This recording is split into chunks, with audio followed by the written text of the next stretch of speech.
വിവാഹ വാഗ്ദാനം നൽകി പണം തട്ടിയെന്ന കേസിൽ നടൻ ജയന്റെ സഹോദരപുത്രനും സിനിമ സീരിയൽ നടനുമായ ആദിത്യനെ കണ്ണൂർ ടൌൺ പോലീസ് അറസ്റ്റ് ചെയ്തു.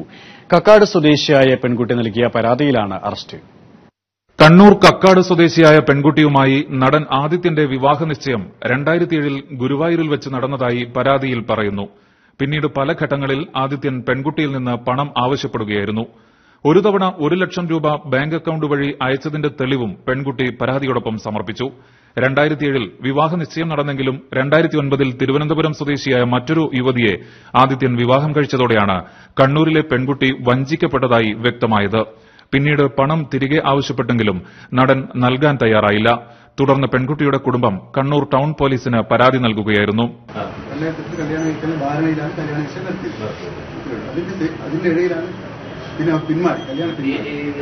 എന്നാൽ പരാതി കെട്ടിച്ചമച്ചതാണെന്നാണ് നടന്റെ വാദം. കൊല്ലം കടപ്പാക്കടയിൽ നിന്നാണ് കണ്ണൂർ ടൌൺ പോലീസ് ആദിത്യനെ കസ്റ്റഡിയിലെടുത്തത്. 406, 420 വകുപ്പുകൾ പ്രകാരമാണ് പോലീസ് കേസെടുത്തിട്ടുള്ളത്. News bureau, Kannur.